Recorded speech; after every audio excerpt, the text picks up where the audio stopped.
पूर्णिया शहर में केंद्र सरकार के खिलाफ जदयू ने मशाल जुलूस निकाला। जुलूस शहर के आस्था मंदिर से निकलकर भट्टा बाजार, आरएन शाह चौक पहुंचा। जदयू नेताओं ने केंद्र सरकार और बीजेपी के खिलाफ जमकर विरोध प्रदर्शन किया। मशाल जुलूस जदयू द्वारा पोल खोल अभियान के तहत निकाला गया है। इस दौरान जदयू जिलाध्यक्ष राकेश कुमार ने कहा कि 2024 में बिहार का ही प्रधानमंत्री बनेगा और वो नीतीश कुमार बनेंगे। उनके साथ उन्होंने कहा कि अगर 2024 में केंद्र की सरकार आ गई तो है 2030 में वोट देने का कोई आवश्यकता नहीं है। वो चीन और रूस के राष्ट्रपति की तरह सिंगल राज्य शासन करेंगे, खुद ही डिसीजन करके गद्दी पर बैठा देंगे। इसीलिए लोगों को जागरूक होकर केंद्र सरकार को गद्दी से हटाना होगा।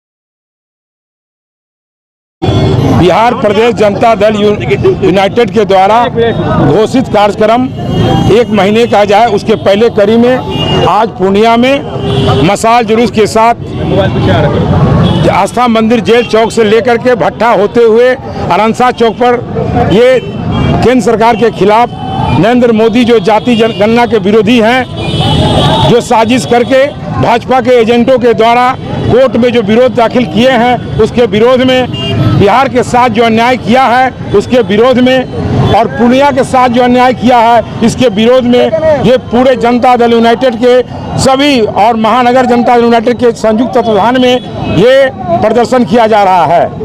इस प्रदर्शन की आवाज़ नरेंद्र मोदी के कान तक जाएगी। नरेंद्र मोदी जी को होश में आना होगा और जाति गणना और पिछड़े विरोधी जो कार्य कर रहे हैं, आरक्षण समाप्त करने का जो काम कर रहे हैं, संविधान को जो बर्बाद करने का काम कर रहे हैं। भारत देश गणराज्य गणतंत्र दुनिया का पहला गणतंत्र है, वो बिहार से शुरू हुआ, लेकिन इस गणतंत्र देश को राजतंत्र में बदलने के लिए नरेंद्र मोदी और अमित शाह एक साजिश कर रहे हैं। इस साजिश का ही नतीजा है कि रोज के रोज हर दिन एक नया बिल इस अलग से पार्लियामेंट का सत्र बुला करके गुपचुप तरीका से गलत सलत बिल ला करके देश को बर्बाद करने की साजिश कर रहे हैं। गरीब विरोधी संविधान को तहस नहस कर देंगे। एक बात आप लोग भी पत्रकार बंधु जान लीजिए, अगर 24 में नरेंद्र मोदी की सरकार आ गई तो फिर 29 में वोट देने का जरूरत किसी को नहीं है। वो व्यवस्था कर रहा है जो कि 29 में वो जिसको चाहेगा उसी को जिताएगा, अपने आजीवन रहेगा। ये पुतिन और चीन के जो चिंगभोन हैं उनके तरह ये राज करना चाह रहा है। हम लोग को विभिन्न जाति समुदाय में धर्मों में बांट करके ये हम लोग उलझा रहा है, लेकिन हम लोग इस आंदोलन को गांव-गांव तक ले जा रहे हैं। प्रखंड में भी होगा, पंचायत स्तर पर भी होगा, और ये आंदोलन बिहार ही नहीं पूरे देश में होगा, पूरे इंडिया में होगा, और इंडिया ही जीतेगा। 24 का चुनाव इंडिया ही जीतेगा। और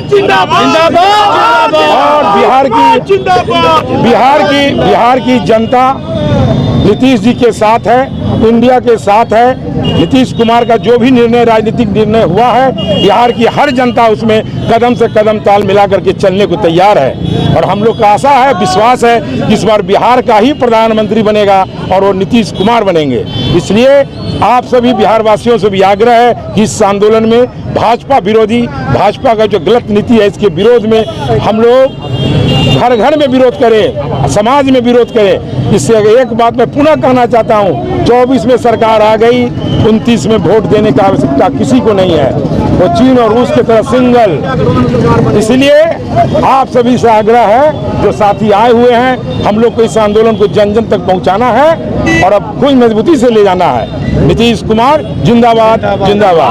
उद्देश्य यही है कि भाजपा के विरुद्ध जो है पोल खोल अभियान का शुरुआत है आज से, कल से 1 तारीख से, और ये निरंतर 20 तारीख तक चलता रहेगा। इसमें जो भाजपा का जो घोर विरोधी चेहरा है, जो आज जिस समय एनडीए गठबंधन के साथ में था उस समय में वो आरक्षण का पक्ष में था, और जब अभी एनडीए से अलग हुआ हम लोग से, जनता दल यू से, महागठबंधन से, तो उसको फर्क पड़ने लगा, वो विरोध में चले गए। विरोध में सुप्रीम कोर्ट में अपील दायर किए कि आरक्षण नहीं मिलना चाहिए। और ये हमारे माननीय मुख्यमंत्री नीतीश कुमार जी का अच्छा पहल है कि आरक्षण में सब जाति का जनगणना हो जाएगा। कोई जात कहते हैं कि हम इतना है उतना है, ये जब गिनती होगा तो सबको समझ में आ जाएगा कि कौन जात का संख्या किस जिला में कितना है। ये भाजपा विरोधी सरकार है, उसके खिलाफ हम लोग जन आंदोलन कर रहे हैं और ये निरंतर आगे चलता रहेगा। और 2024 के लोकसभा चुनाव में हम लोग चाहेंगे कि माननीय मुख्यमंत्री प्रधानमंत्री